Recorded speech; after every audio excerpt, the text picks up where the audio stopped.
starting off at number 28, we have the massive fail of Cyberpunk. 7 years of development and then we have a glitchy, unfinished game.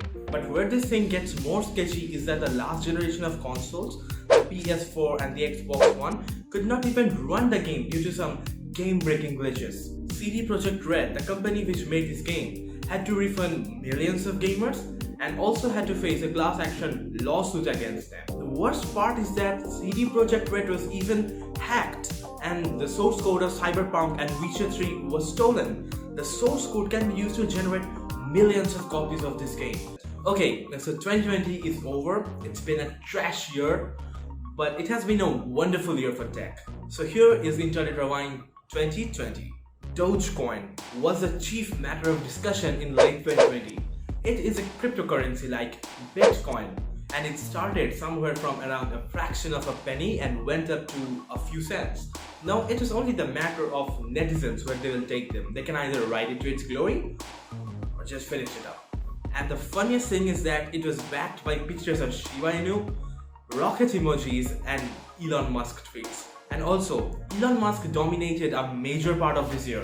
In March 2020, he overtook Jeff Bezos to become the richest man on this planet. And talking of Elon Musk, Tesla also launched a revamped version of the Model S this year, the Model S Plaid.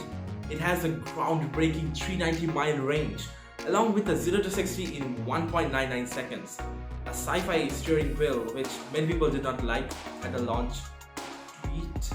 And also a screen which could possibly play Cyberpunk. Oh, and if you're enjoying this video, do consider subscribing to the channel. 2020, there could not have been a better year for gamers. We had the next generation of consoles this year, the PlayStation 5 and the Xbox Series X. Both of them pushed the gaming industry a step forward and made 4K gaming mainstream. Talking about consoles, the DualSense controller needs a worthy mention. It is really next gen, starting from the design to the haptic feedback to the feel. It is really next gen. Along with the consoles of Sony and Microsoft, do you remember there was another contender in the race? Yes, the KF console. KFC just came out of nowhere and tweeted that, hey look, we are bringing a new console into the market that can give you 4K 240 FPS gaming and it can also keep your chicken warm. I couldn't believe it. I thought that, well, they're just joking.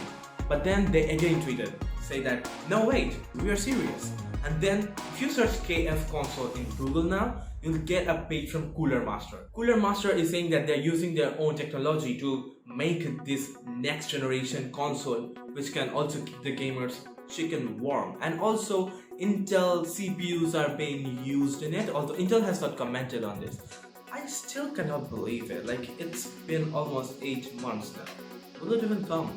And there were two groundbreaking shocks in the computing industry.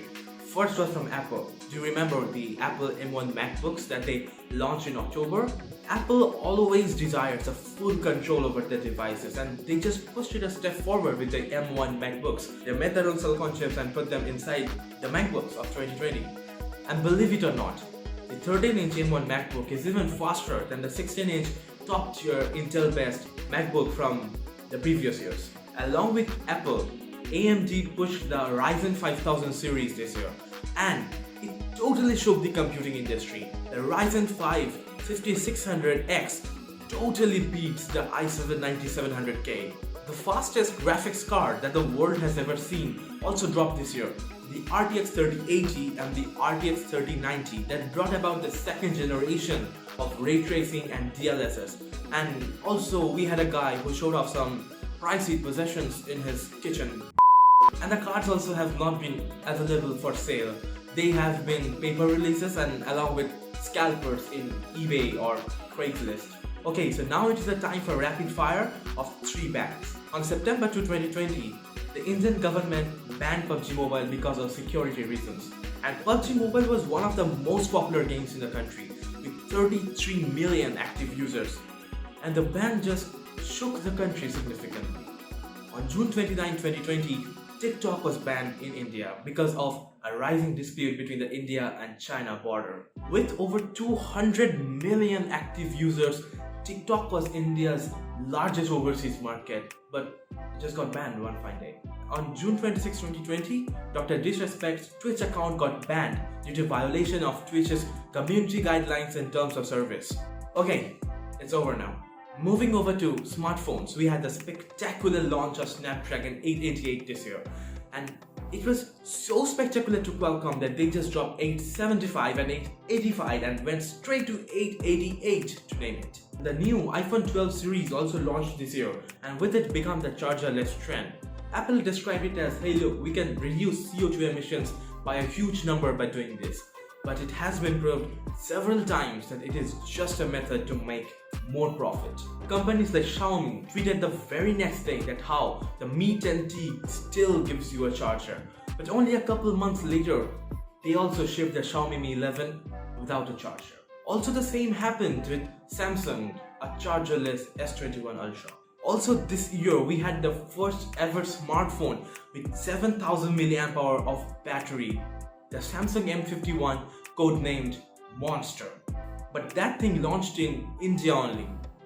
Just ignore that 18,000 mAh thing from Energizer. It was never released. Moving to its photography, Sony launched 3 very important cameras this year.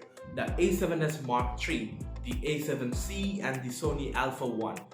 All these 3 cameras are meant for different professionals. The A7S Mark III was for 4K video in 10-bit. The A7C had a more compact body that allowed content creation on the go, and the Alpha 1 went all the way up to 8K, 30 frames per second video shooting. Coming back to software, we had a pretty controversial update from WhatsApp a couple months back. The words in the update page creeped out millions of WhatsApp users, and even people on social media sites spread misinformation regarding it.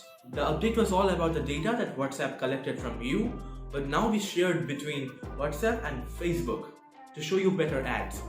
But the word choice of WhatsApp just ruined it and costed them several million users. Also, people like Elon Musk tweeted that used Signal, which made several people transfer from WhatsApp to alternative platforms. For the first time ever, CES, or Consumer Electronics Show, was online, and any social media influencer with a sizable social media profiles could sign into them. Not only CES, all major tech releases were online, and people from all around the globe tuned into these events to watch them rather than just watching recorded portions of them. Turning back into memes, we had how it started and how it's going, and some pretty funny implications of it. And whenever we saw something that is out of the context, that has never happened before, we said, hey look, nature is healing, we are the virus. How? How can people be so dumb? And also, Dogecoin was a meme in its heart. And I saved it for the end, the way Elon Musk named his son, XHA12. Forgive me if I pronounced it wrong. Okay, back to gaming. We had Among Us blow up like never before. But there is a good reason why Among Us blew up. It is not because of any game mechanic or your friends or possible lack thereof. It is our life ourselves. You see, life is starting to feel more and more like a game of Among Us. We are isolated, locked away in our homes, away from our friends, and we are constantly being given misleading and false information from the media and lies from the people in government whom we are supposed to trust, and people subverting our opinions and desires for their own goals. Many people are stressed and they want relief from that stress. Among Us allows us to first and foremost confront that stress in a game environment where the consequences are less minimal and we can have fun with it. Among all the disturbance and isolation of possibly the worst year in a very long time, I am very glad that we are past it. 2021 is a year of hope, and I'm really looking towards it. Anyways, that's pretty much it for now. I'm Marco, and I'll catch you in the next one.